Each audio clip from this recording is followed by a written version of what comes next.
Okay, so I think what we're gonna do is go ahead and start trying to figure out some more complex objects. So as you can see, I toned my paper. When you do this, please do this more carefully than me. Tone all the way to the edges, tape off a 1-inch margin. It's a do as I say, not as I do scenario.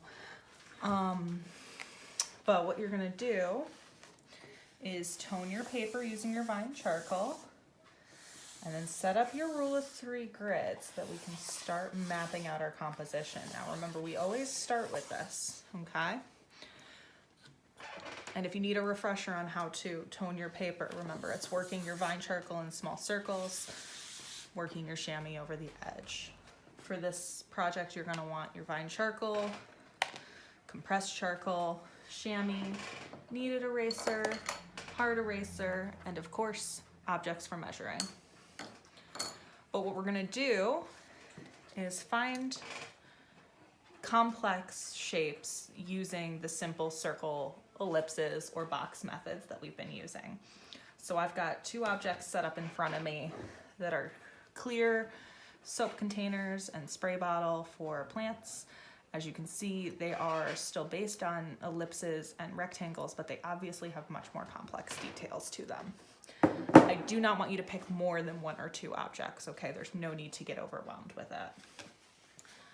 I'm going to start by finding my most basic shapes, okay? Again, when you're drawing, try to use the whole space of the paper, okay? So no tiny images, right?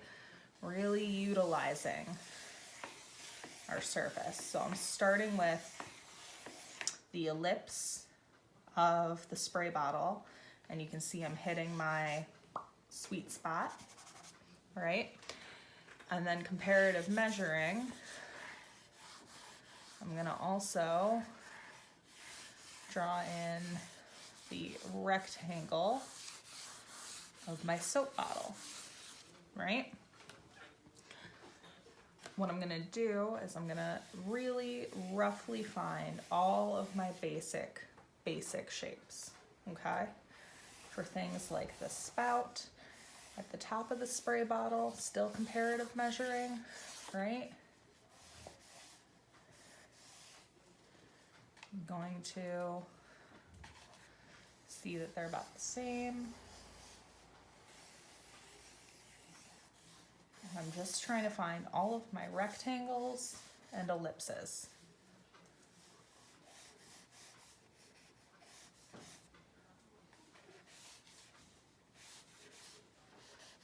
This is what I mean by finding things as basic shapes, okay? Circles, ellipses, rectangles, all right?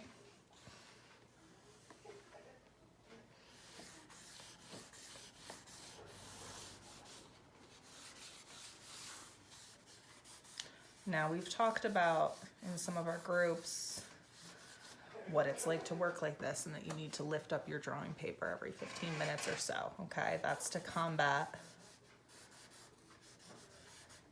any of your proportions from getting really wonky.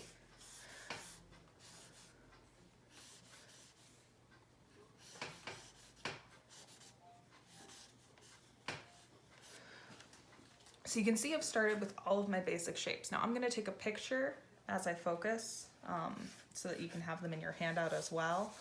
We've got our ellipses and we've got our rectangles, right? So we're applying all of it. You can see my rectangles are also in here where I'm looking at box shapes, okay?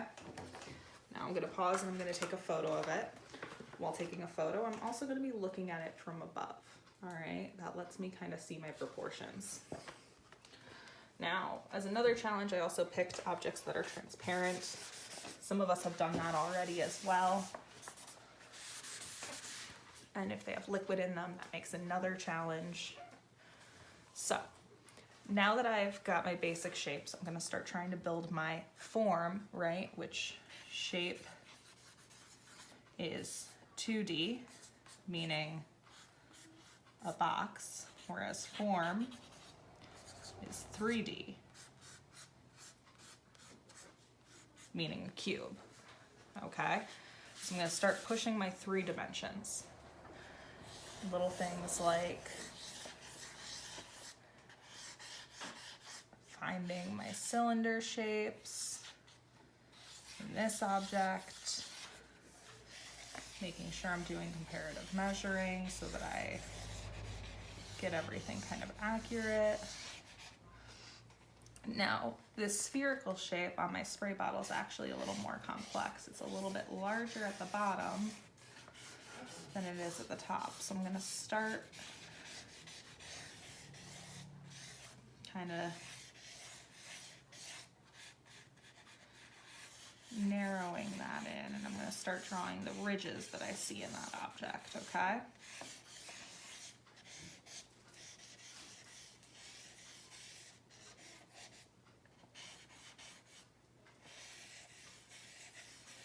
Again, I'm drawing through my object because I can always erase out my lines later, all right?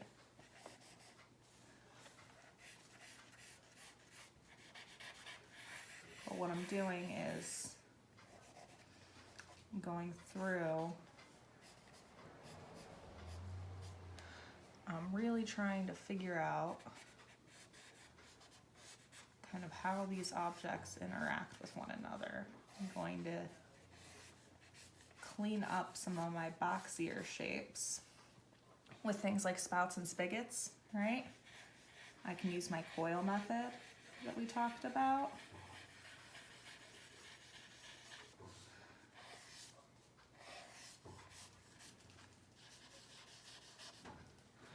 Right? And I can always go back in and erase out.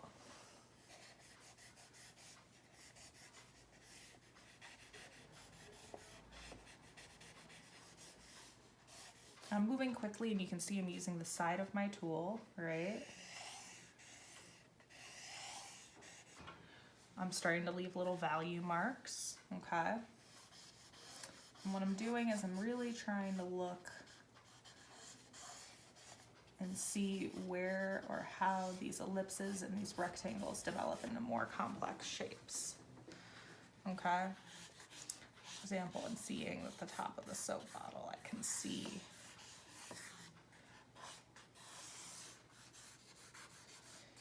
comes around. I can see where the soap is inside of it. I can see some shapes in it.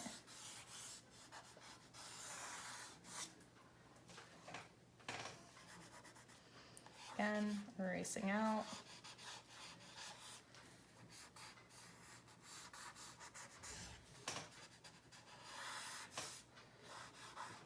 And every time I'm redrawing these objects, I'm trying to think of myself as getting closer to what they actually look like. Okay? So I'm really, it's starting with a rough draft and slowly building it into an actual paper. I'm gonna use my coil method again to build that. So now at this point, I've got really just a lot of lines, right? So I'm still relying a lot on outline. I am gonna stand up, take a look at it. I'm gonna take another picture of it so that I can see what it looks like when I'm starting to build my shape into form, okay? And again, look at how gigantic I'm drawing these, right? Really use your paper. At this point, I can also start marking in where some of my shadows are.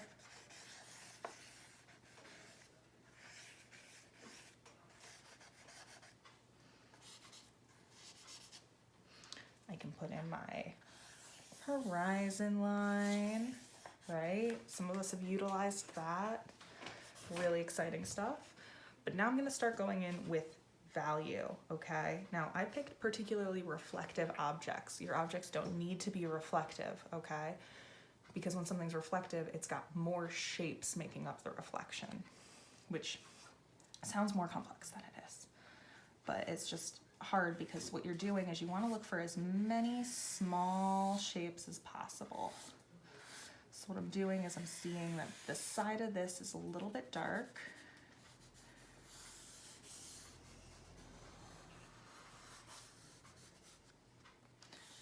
and that there is a highlight right on the edge of it.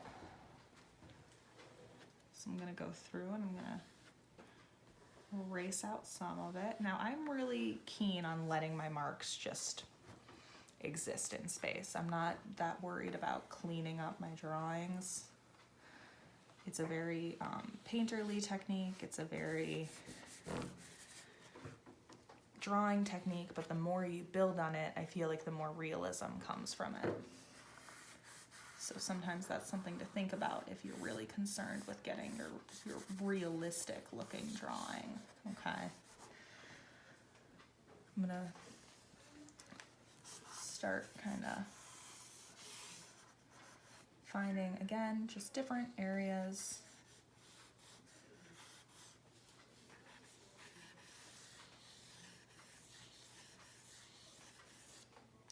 of value. I'm drawing the surface. I'm looking at how this line gets distorted as it hits the surface.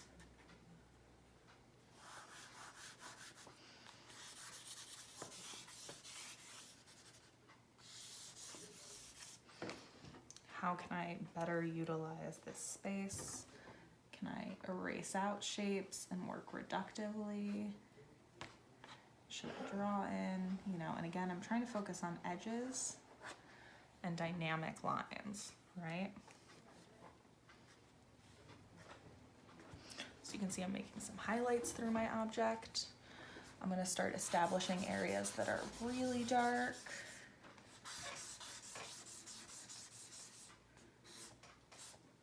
Okay. Another area that's really dark is this shadow in between these two objects.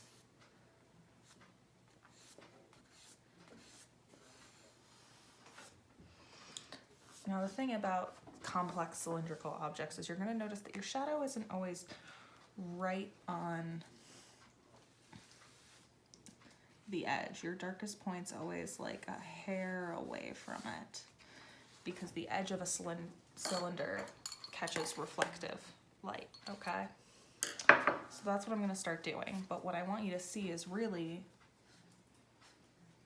all of these little shapes, and I'm going to outline them really quickly, that I'm trying to find. So for example, we're going to outline kind of 4 of them, right? So that's 1, 2, 3, 4 shapes, okay? And again, when I'm just treating them like there's edges here and not outlining,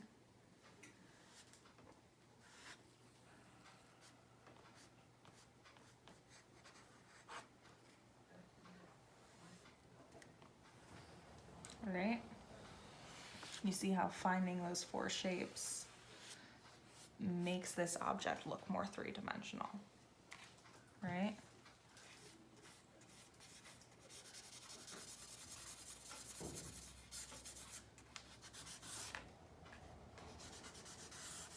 So all of these shapes become really important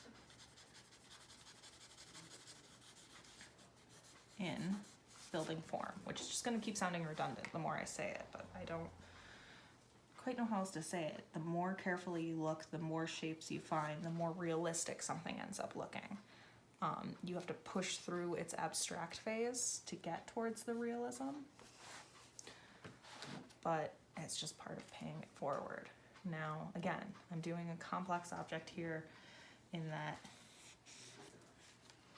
it has these kind of ridges. So I'm going to use the side of my charcoal to really draw in my negative space, right? Negative space being all of this, positive space being my spaces with my objects in them.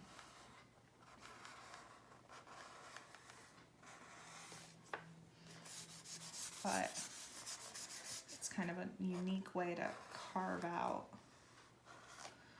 where this object's edges are instead of outlining.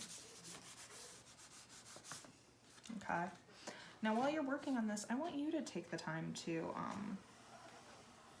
take pictures while you work of the different spaces that you get your drawing to and the different shapes that you start to find.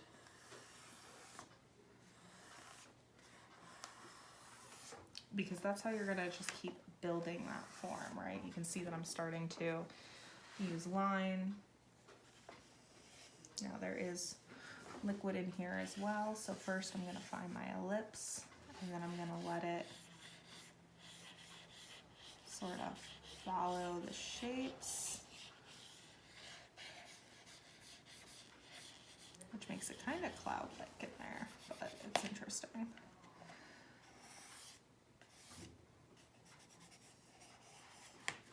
You can see I'm starting to draw in my handle of my objects. I'm going to start adding textural marks, meaning this handle has some striations. So I'm going to make some marks there.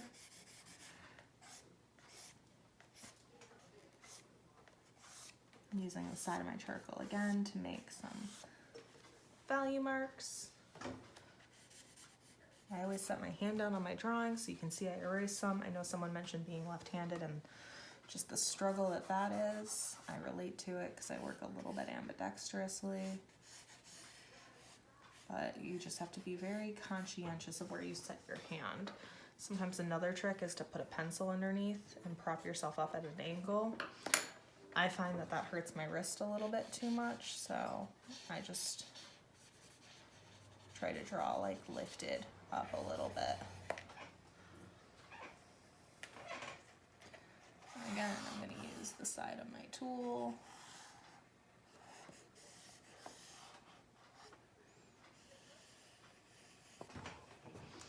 Now my objects are really reflective. So again, I'm going to go back in with my eraser and start finding my small highlights. All right.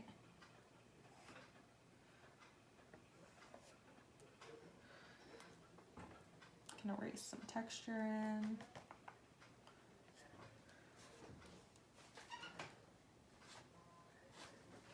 Now at this point, I also want to make sure that I'm starting to make decisions to build up my background, right? So I've got my horizon line. I need to start deciding what's going to be lighter and darker, okay?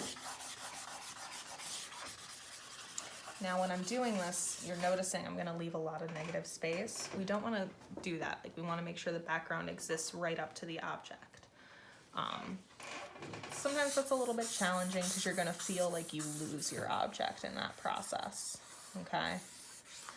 I'm going to take a picture of this one because we're going to call this the vacation process. Like, notice how my background doesn't come all the way up.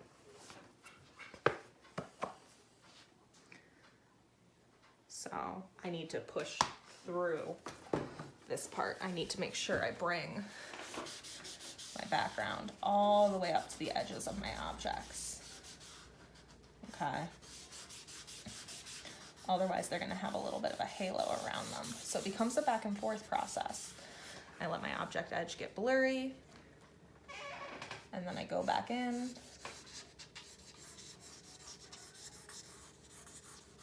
And I kind of try to bring it back out, okay? Same thing on this side. Shade all the way up to the edge of your objects.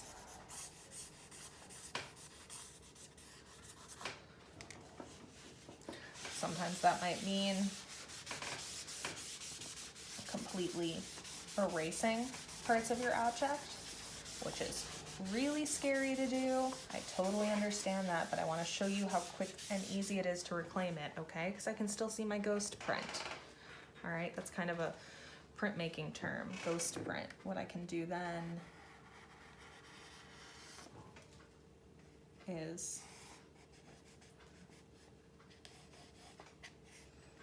draw it right back in, okay? Charcoal's a give and a take. It's a push and a pull process. All right, nothing's lost forever.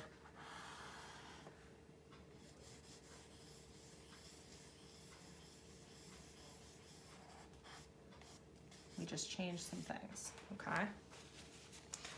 I go back in with my eraser again.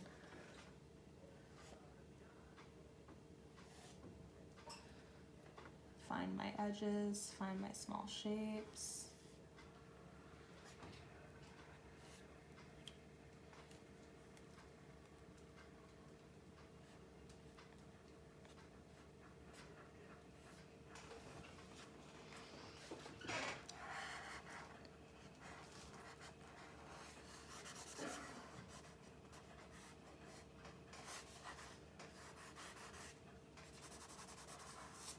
Use my negative space to build objects. Use my eraser to pull them back out in space, right, and create edges and lines. Go in and start building my shadows.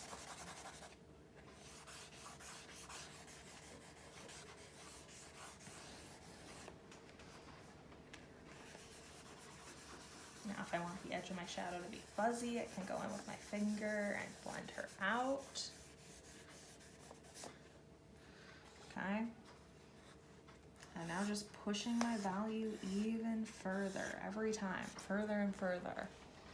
At this point, I feel confident enough to start bringing in my compressed charcoal. Is this my compressed charcoal? Doesn't feel like my compressed charcoal. My compressed charcoal. I'm starting to find the areas that are my darkest darks.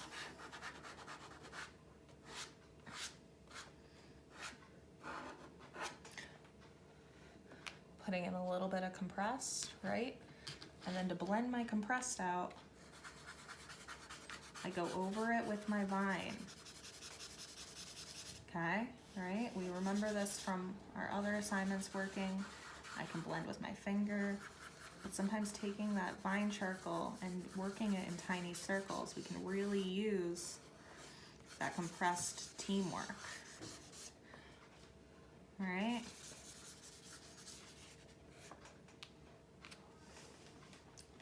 Again, I'm gonna start finding my darkest darks. A little bit of compressed goes a long way.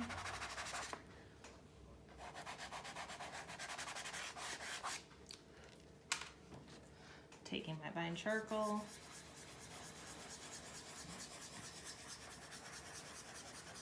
Going over it again. Now when you're doing this, I really don't recommend drawing something that's a figure or a character, because the problem is in your head you want to draw them as you know them looking versus as you see them. I recommend finding objects that utilize both cylinder and square shapes combined. Spray bottles, soap bottles, pumps,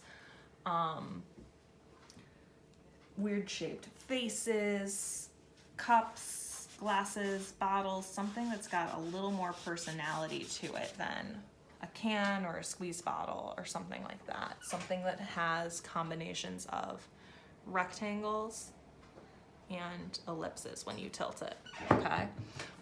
Something that's reflective, something that has texture, because what we're gonna wanna do is we're gonna really wanna start showing how we see texture building. How do we know an object is shiny? How do we know an object is different from the table that it's on?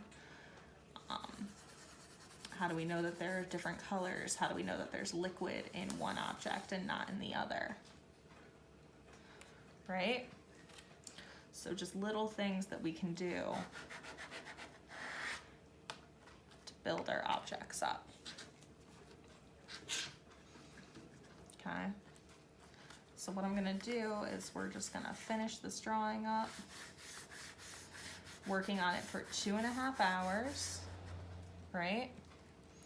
That's how long our class time is, give or take. So be realistic if you're taking a lot of breaks, or you know what it is you're doing and how it is we're spending our time.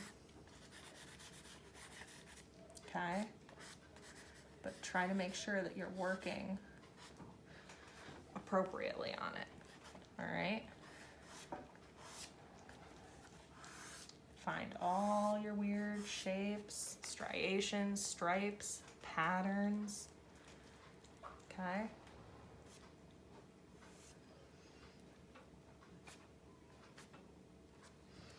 Feel free to let things get brushy and messy. Find your horizon line, erase out that rule of 3 grid. I don't want to see her anymore. It's not necessary, okay? And just start finding all your little value moments, okay? Remember to bring your compressed charcoal around your page. Don't just use it in your shadows. Use it in your objects, okay?